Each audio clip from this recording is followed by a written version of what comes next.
இந்த ஃபோனை பற்றி தான் நிறைய பேர் கேட்டுனே இருந்தீங்க. ஸோ ஃபைனலாக விவோ X200 அல்ட்ரா இந்த வீடியோவில் அன்பாக்ஸ் பண்ணி விவோ அவங்களோட லேட்டஸ்ட் கேமரா ஃபோக்கஸ் ஃப்ளாக்ஷிப்பில் என்ன பண்ணியிருக்காங்கிறத பற்றி பார்ப்போம். என் பேர் ஆஷ், நீங்கள் பார்த்துட்டு இருக்கிறது C4E Tech தமிழ். முடிஞ்சால் ஒரு தம்ஸ் அப் கொடுங்க. வீடியோ பிடிச்சிருந்துச்சுன்னா அல்காரிதம்க்கு கொஞ்சம் ஹெல்ப் பண்ணும். வீடியோக்கு போகலாம்.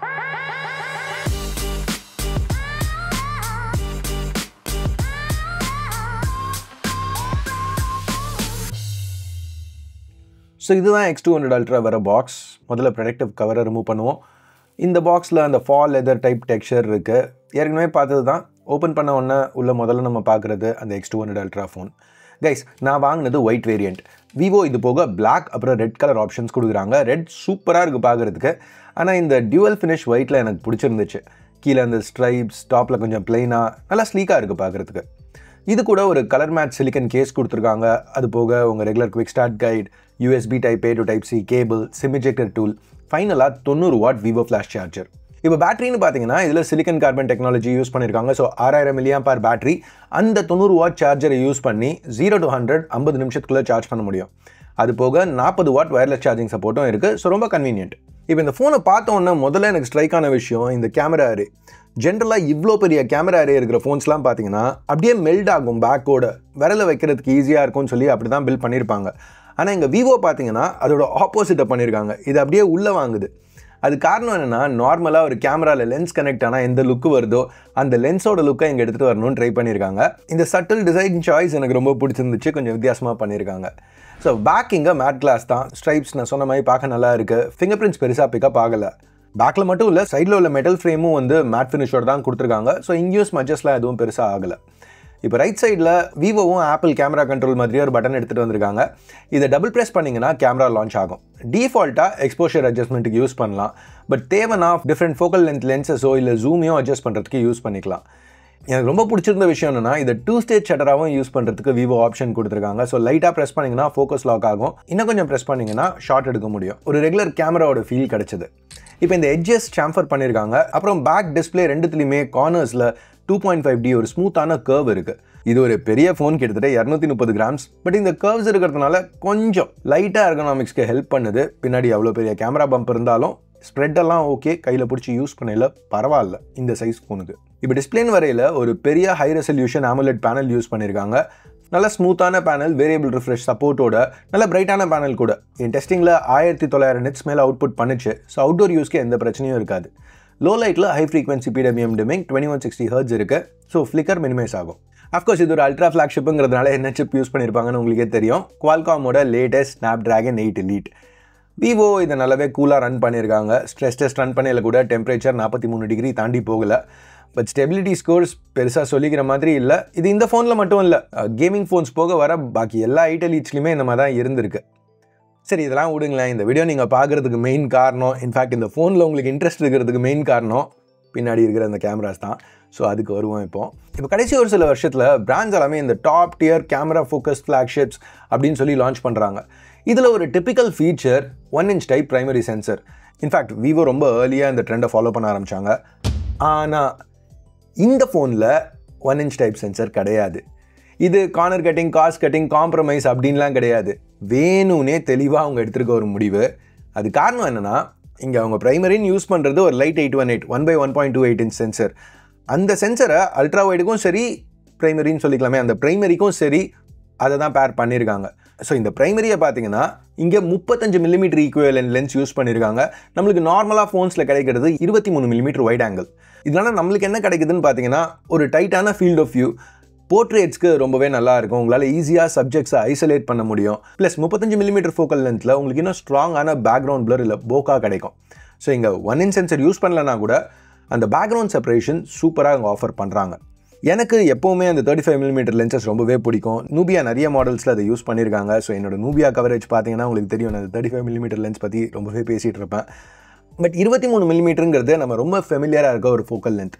பல ஃபோன்ஸில் ஏற்கனவே யூஸ் பண்ணியிருப்பீங்க. ஸோ அதில் ஷூட் பண்ணோம் அப்படிங்கையில் அங்கே தான் அந்த அல்ட்ரா வைடுக்கும் அதே சென்சர் அவங்க யூஸ் பண்ணியிருக்கிறது மேட்டர் ஆகுது. ஸோ அதே சென்சர் யூஸ் பண்ணது மட்டும் இல்லாமல் அல்ட்ரா வைடுக்கும் ஆப்டிக்கல் இமேஜ் ஸ்டெபிலைசேஷன் கொடுத்துருக்காங்க. ஸோ நார்மலாக எந்த ஃபோன் எடுத்துக்கிட்டிங்கனாலும், நீங்கள் எந்த ஃபோனில் உள்ள அல்ட்ரா வைட் கேமரா பார்த்தீங்கனாலும் அதோடு இதில் பெட்டராக இருக்கும். ஏன்னா ப்ரைமரி சென்சரை அல்ட்ரா வைடுக்கு இவங்க யூஸ் பண்ணியிருக்கிறதுனால. உங்களுக்கு 35 மில்லிமீட்டரோட வைடாக ஷூட் பண்ணணும்னா 23 ட்ரை பண்ணாதீங்க, அதுக்கு பதில் 28 மில்லிமீட்டர் ட்ரை பண்ணுங்கள். இங்கே பாருங்களேன், இந்த ஃபோட்டோ நான் 14 மில்லிமீட்டர்லையும் எடுத்திருக்கேன், 28 மில்லிமீட்டர்லையும் எடுத்திருக்கேன். ஆனால் டிஜிட்டலி ஜூம் இன் பண்ணி கம்பேர் பண்ணல அந்த 28 மில்லிமீட்டர்ஸில் எடுத்த ஷாட்டில் டீட்டெயில் அதிகமாக இருக்குது. இதுக்கு காரணம் விவோ 28 மில்லிமீட்டர் ஷூட் பண்ணல சென்சர் க்ராப் யூஸ் பண்ணுறாங்க. ஸோ உங்களுக்கு டீட்டெயில் லாஸ் கம்மியாக இருக்கும். இப்போ அல்ட்ரா வைடாக இவ்வளோ ஸ்ட்ராங்காக அவங்க கொடுத்துருக்கிறதுக்கு நம்மளுக்கு இன்னொரு அட்வான்டேஜ் இருக்குது. அல்ட்ரா ஸ்டடி வீடியோ ஷூட் பண்ணல க்ராப் ரொம்ப ஹார்ஷாக இருக்காது. அது காரணம் என்னென்னா, நம்ம இப்போ அல்ட்ரா ஸ்டடி ஷூட் பண்ணல ஃபோன் பேசிக்காக உங்களுக்கு நல்லாவே க்ராப்பன் பண்ணி அந்த எக்ஸஸ் ஸ்பேஸை ஷேக்குக்கு காம்பன்சேட் பண்ணுறதுக்கு யூஸ் பண்ணுது. ஸோ இவ்வளோ ஒரு ஸ்ட்ராங்கான சென்சர் யூஸ் பண்ணல நம்மளுக்கு ரிசல்ட்ஸ் பெட்டராக இருக்குது. இப்போ இந்த எலக்ட்ரானிக் இமேஜ் ஸ்டெபிலைசேஷன் EISோட ஒரு நெகட்டிவ்னு பார்த்தீங்கன்னா, மூவிங் ஷார்ட்ஸ் எடுக்கையில் எடுத்த ஒன்றா ஃபோனுக்கு நீங்கள் மூவ் பண்ண போகிறீங்களா இல்லையான்னு தெரியாது. ஸோ அப்போ ஃபஸ்ட்டு அதை ஸ்டெபிலைஸ் பண்ண தான் ட்ரை பண்ணும். ஸோ அந்த ஷார்ட் ஸ்டார்ட்டில் ஒரு ஜர்க் சில நேரம் தெரியும். ஸோ நார்மலாக கையில் பிடிச்சி யூஸ் பண்ணல இதை அவாய்ட் பண்ண முடியாது. பட் இவ்வளோ கேமரா ஃபோக்கஸ்டாக ஒருத்தவங்க ஒரு ஃபோனை வாங்குறாங்கன்னா, அவங்க ஒரு ட்ரைபாடில் ஃபோனை வச்சு ஷூட் பண்ணுறதுக்கு சான்ஸ் இருக்குது, இல்லை ஒரு கிம்பலில் மவுண்ட் பண்ணி ஃபோனை ஷூட் பண்ணுறதுக்கு சான்ஸ் இருக்குது. அந்த பாயிண்ட்டில் உங்களுக்கு EIS பெருசாக தேவைப்படாது. ஸோ இங்கே அதுக்கும் ஒரு சாய்ஸ் கொடுத்துருக்காங்க. நீங்கள் அந்த EISஐ டோட்டலாக ஆஃப் பண்ணிவிட்டு wider field of view plus அந்த ஜர்க் எதுவுமே இல்லாமல் ஷூட் பண்ண முடியும். ஸோ இதை டாப் பண்ணிங்கன்னா EIS டோட்டலாக ஆஃப் ஆகிடும். ஸோ உங்களுக்கு ஃபீல்ட் ஆஃப் வியூவும் பெருசாகும், ப்ளஸ் அந்த மாதிரி இனிஷியல் ஜர்க்கினஸ் அல்காரிதமோட சண்டை போடுற எந்த பிரச்சனையும் இருக்காது. இது போக லாக் ஃபுட்டேஜ் ஷூட் பண்ணுறதுக்கும் ஆப்ஷன் கொடுத்துருக்காங்க. ஒரு லட்டும் விவோ ப்ரொவைட் பண்ணுறாங்க. நிறைய பேர் இதை பெரிய பாசிட்டிவாக பேசுகிறாங்க. பட் எனக்கு பர்சனலாக அது பெருசாக தெரில. ஏன்னா அந்த லட்ஸோட கூட இங்கே ரொம்ப ஃப்ளெக்சிபிலிட்டிக்கு ஆப்ஷன்லாம் இல்லை. இல்லையா நான் லாக் ஃபுட்டேஜ் தான் ஷூட் பண்ணுவேன், நான் லட்ஸை வச்சு தான் கிரேட் பண்ணுவேன் அப்படின்னீங்கன்னா அதுக்கு ஆப்ஷன் இருக்குது, அவ்வளோதான். அடுத்து 85 millimetre equivalent 200 mega pixel HP9 use பண்ணியிருக்காங்க டெலஃபோட்டோக்கு.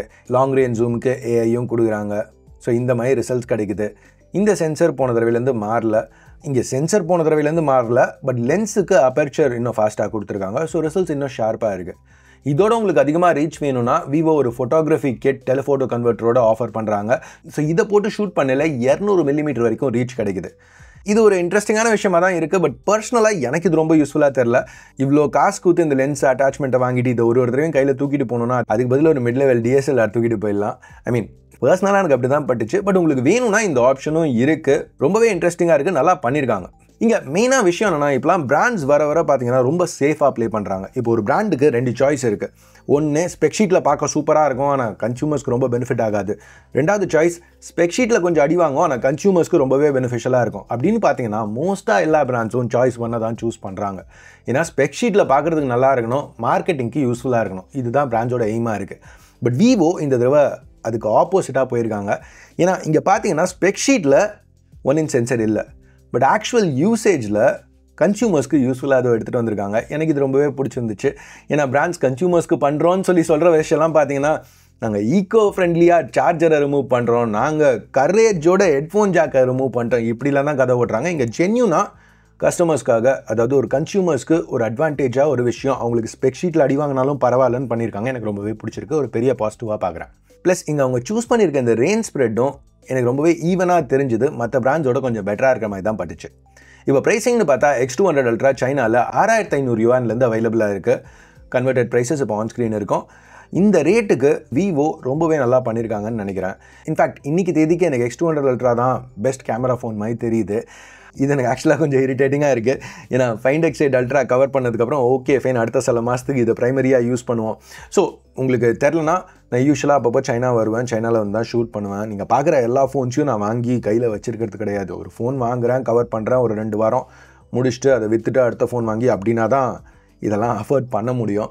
எப்போவாவது ரேராக ஒரு ஃபோனை சரி நம்ம வச்சுருப்போம். யூஸ்வலாக சாம்சங் ஃப்ளாக்ஷிப்ஸை வச்சுருப்பேன். இந்த வருஷம் நான் S25 Ultra வாங்கலை. ஸோ ஏதாவது ஒரு ஃபோன் நம்ம இந்த வருஷத்துக்கு யூஸ் பண்ணலாம் அப்படின்னு சொல்லி பார்க்கல. சரி Find X8 Ultra நல்லா இருந்துச்சு, ஒரு 2-3 மாதம் யூஸ் பண்ணுவோம், என்ன அப்படியே கண்டினியூ பண்ணிக்கலாம் அப்படின்னு சொல்லி சிம்மெல்லாம் மாற்றி செட்டப் பண்ணி வச்சுருக்கேன். ஆனால் ஏன்னா ஆன் பேப்பர் பார்க்கல 1-inch சென்சர் 1/1.28, பட் பார்த்துட்டு இந்த ஃபோனை இப்போ டெஸ்ட் பண்ணி ஷூட்லாம் பண்ணி பார்க்கல எனக்கு இது ஓவரால் ஒரு வீடியோ எடுக்கிற எக்ஸ்பீரியன்ஸ்க்கும் ஸ்டில்ஸ் ப்ளஸ் எஸ்பெஷலி அந்த கான்ட்ராஸ்டி போர்ட்ரேட்ஸ் வேறு லெவலில் இருக்குது. ஸோ இந்த 2 இதில் எனக்கு விவோ தான் இப்போ பெட்டராக படுது. சிம் எடுத்து எல்லாத்தையும் திருப்பி மாற்றணுமே எனக்கு கடுப்பாக இருக்குது. ஸோ எனிவேஸ் இது 2மே இப்போ சைனாவில் அவைலபிளாக இருக்குது. சைனா எக்ஸ்க்ளூசிவ்ஸுங்கிறதுனால சொல்கிறேன். ஸோ இது என்னோட கருத்து. இப்போ நீங்கள் சொல்லுங்கள் இந்த விவோ X200 Ultra பற்றி என்ன நினைக்கிறீங்கன்ட்டு. அவ்வளோதான் இந்த வீடியோ பார்த்ததுக்கு நன்றி. Ash out.